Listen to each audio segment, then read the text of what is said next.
திரு தமிழன் பிரசன்னா, தமிழர்களுக்கு எதிரானது, சனாதனவாதிகளுக்கு ஆதரவானது, சாதியவாதிகளுக்கு ஆதரவானது, கனிமவள கொள்ளைக்கு ஆதரவானதாக திராவிட அரசியலை புரிந்து கொண்டிருக்கிறார் திரு கார்த்திகேயன். அனைவருக்கும் வணக்கம். திராவிட அரசியல் என்று சொன்னால் ஒவ்வொருவருக்கும் ஒவ்வொரு பார்வை உண்டு. பேரறிஞர் அண்ணா சொன்னார் நாடாளுமன்றத்தில், I belong to a Dravidian stock. I am proud to call myself a Dravidian, but I am not against a Gujarati, Maharashtrian, Bengali என்று சொன்னார். நான் திராவிடன் என்று அழைத்துக் கொள்வதால் ஒரு குஜராத்திக்கோ ஒரு மகாராஷ்டிரனுக்கோ ஒரு பெங்காலிக்கோ நான் எதிரானவன் அல்ல. ஏன் இதை அண்ணா அவர்களின் வழியில் தொடங்குகிறேன் என்றால், இந்த கன்னியாகுமரி மாவட்டம் நாகர்கோயில் என்பது திராவிடத்தினுடைய அடையாளம்.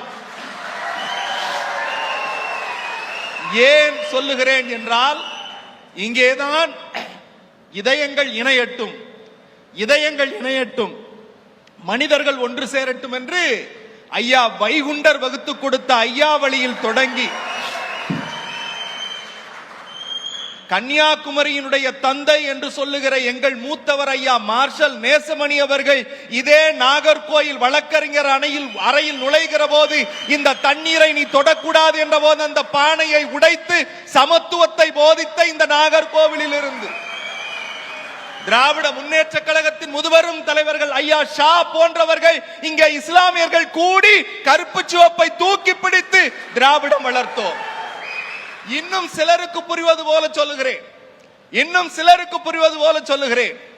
என் பாசத்திற்குரிய மருத்துவர் கார்த்திகேயன் பெயரை சொன்னவுடன் இங்க இருக்கிற நாம் தமிழர் தம்பிமார்கள் கைதட்டி மகிழ்ந்தார்கள்.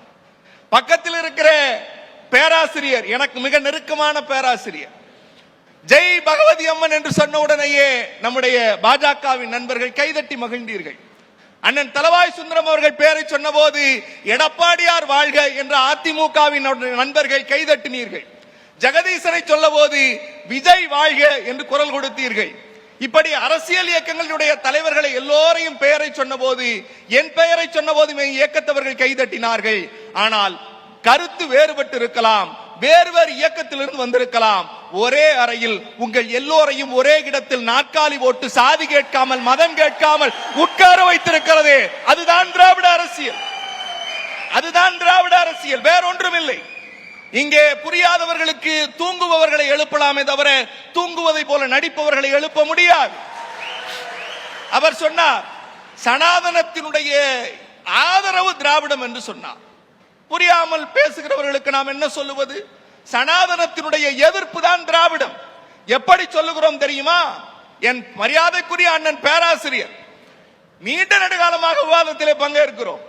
ஆனால் இன்றைக்குத்தான் அவர் ஜெய் பகவதி அம்மன் என்று சொன்னார். அந்த ஜெய் பகவதி அம்மனுக்கும் ஒரு திராவிட வரலாறு இருக்கிறது.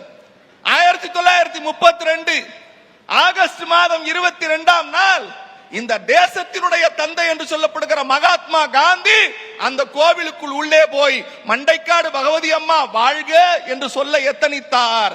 காந்தி திருப்ப அனுப்பப்பட்டார் கோவிலின் உள்ளே நுழைவதற்கு. ஆனால் காந்தியின் பேரன்கள் பேத்திகள் எந்த சாதி எந்த இனமாக இருந்தாலும் கோவிலுக்குள் உள்ளே வா என்று சொல்லுவது திராவிட அரசியல். இந்த திராவிட அரசியலை இவர்கள் ஒரு இனத்தின் பெயரால், அவர் சொன்னார், நம்முடைய நண்பர் நாம் தமிழர் நண்பர் சொன்னாரு, தமிழர்களுக்கு எதிரானது, தமிழர்களுக்கு எதிரானது. இங்கே உட்கார்ந்து இருக்கிற எல்லோரையும் மானிட பெருந்திரளாக நான் முடிச்சறேன். இதன் முதல் என்னுடைய முதல் கட்ட கருத்து முடிச்சறேன். யார் தமிழருடைய கேள்விக்கு மட்டும் பதில் சொல்லிருக்கேன், அததான் சொல்றேன். நாங்க யார்கிட்டையும் கொண்டு போய் டப்பாவை பார்த்துக்கிட்டு டிஎன்ஏவை எடுத்து நீ தமிழனா நீ தமிழனான்னு கேட்கல. இங்கே உட்கார்ந்து இருக்கிற மானிட பரப்பில் இருக்கிற எல்லோரும் மனிதர்கள், எல்லோரும் மனிதர்கள். என் தாய்மொழியை யாரெல்லாம் பேசுகிறார்களோ அவர்கள் அனைவரும் தமிழர்கள். அந்த அடிப்படையில் பேசுகிறோம். இந்த கருத்தை இங்கே இருக்கிற எல்லோரும் ஏற்றுக்கொள்வார்கள்.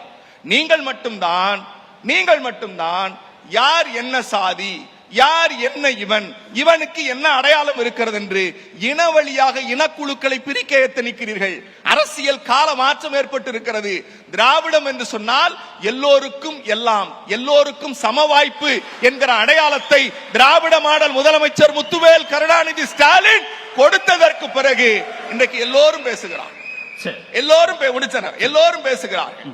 எங்கள் தலைவர் முத்தமிழறிஞர் டாக்டர் கலைஞரிடத்திலே கேட்டார்கள், நீங்கள் தமிழைத்தான் தூக்கி பிடித்தீர்கள், தமிழால் தான் வாழுகிறீர்கள், ஆனால் திராவிடம் என்று சொல்லுகிறீர்களே அதனுடைய அடையாளம் என்ன என்று கேட்டபோது முத்தமிழறிஞர் டாக்டர் கலைஞர் சொன்னார், நான் இனத்தால் திராவிடன், நான் இனத்தால் திராவிடன், மொழியால் தமிழன், நாட்டால் இந்தியன், இதுதான் எங்கள் முழக்கம், எங்கள் கொள்கை என்று கலைஞர் வடிவமைத்தார். இந்த திராவிட அரசியல் என்பது திமுக மட்டும் ஓன் பண்ணுதா? ஏன்னா திராவிடம்ங்கிறது சித்தாந்தம் இல்ல, கட்சிகளுக்கு சொந்தமானது அல்லன்னு திரு ஜெகதீஸ்வரன் சொல்றாங்க.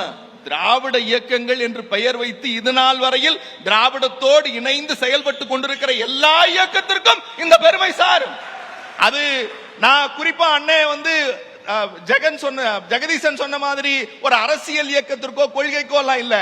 இந்த திராவிடத்தை ஏற்றுக்கொண்டு இந்த மண்ணில் யார் யாரெல்லாம் அரசியல் செய்ய வருகிறார்களோ அவர்கள் மட்டும்தான் வெற்றி பெற முடியும் என்பதற்கு இந்த அரசியல் சாட்சி.